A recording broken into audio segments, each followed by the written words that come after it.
Hello and welcome to Rempah Ratus Kitchen.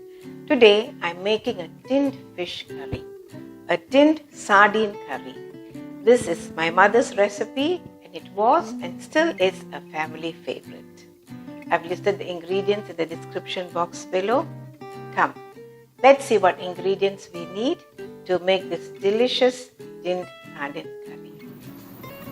I have a tin of sardines here with a net weight of 425 grams. 2 medium-sized onions that I'm chopping up now.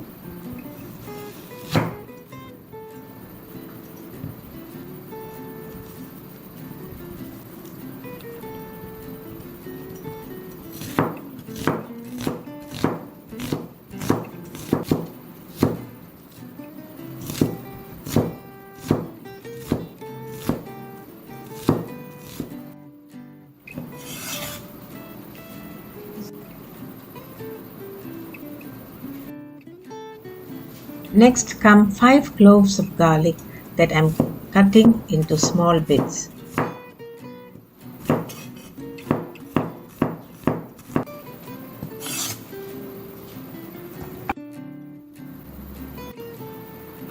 Three medium potatoes that I'm going to cut into quarters lengthwise. We love potatoes in this house, and that's why we are having 3. But if you prefer, you can reduce it to 2.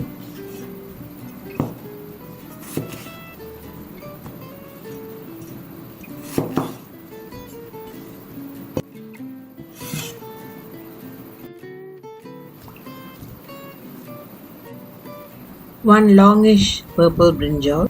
I'm cutting the brinjal into half and then each half into 2. You can have 2 brinjals if you like brinjals.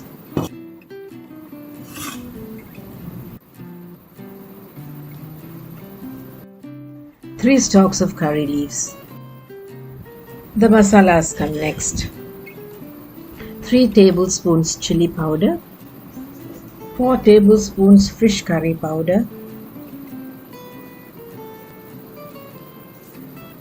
1 teaspoon coriander powder, and 1 teaspoon turmeric powder. Let's now mix the masala powders with some water.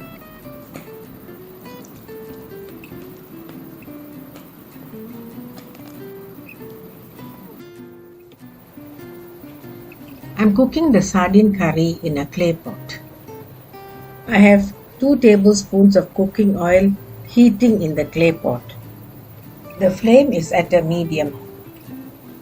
Now adding 1 teaspoon of mustard seeds into the hot oil.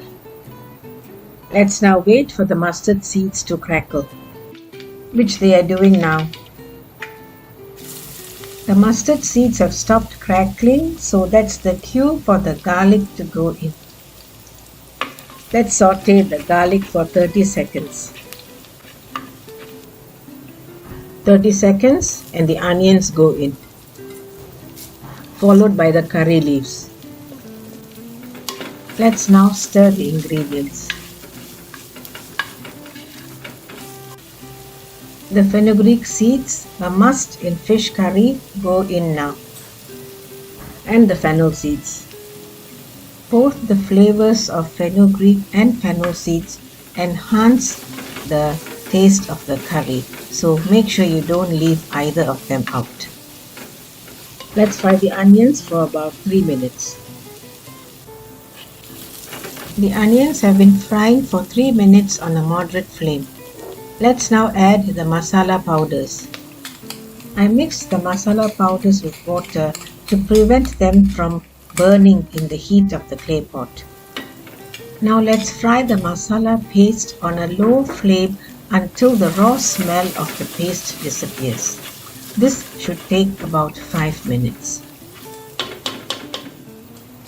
I'm now adding some water with which I'm rinsing the bowl that contained the masala mixture. We can now leave the masala paste to fry. The raw smell of the masala paste has disappeared, so let's add 600 ml of water. 600 ml of water going in now. Now stirring to dilute the masala. Let's now increase the flame and let the curry come to a boil. Add salt to taste when the curry comes to a boil and then leave the curry to boil for 2 minutes. It's gone 2 minutes, so adding the potatoes now. The potatoes have all gone in. Now let's increase the flame and let the curry come to a boil. The curry has come to a boil. Let's now decrease the flame, cover and cook until the potatoes are half done. It's been 4 minutes. Now are the potatoes half done?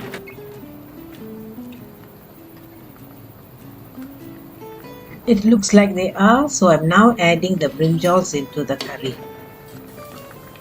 I put the cut potatoes and brinjals in water to prevent them from getting dark due to oxidization. Checking now to see if the brinjals and the potatoes are done.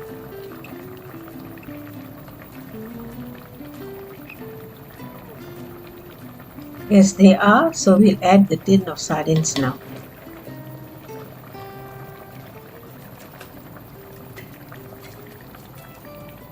The sardines have just gone in. Stir the sardines into the gravy. Now let's cook this on a medium flame for 3 to 3.5 minutes. It's been 3.5 minutes.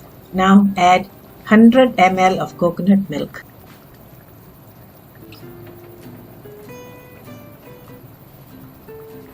Swirl the clay pot around to combine the coconut milk with the gravy. Now I'm not adding any tamarind to this curry because the sardines were canned in tomato sauce.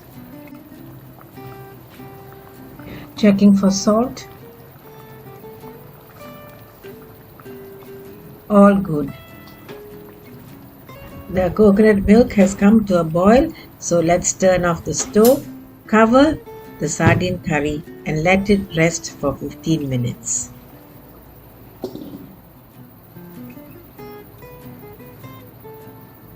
Delicious tinned sardine curry, an all-time favorite of Malaysians. Enjoy! Please subscribe to my channel and press the notification bell for updates.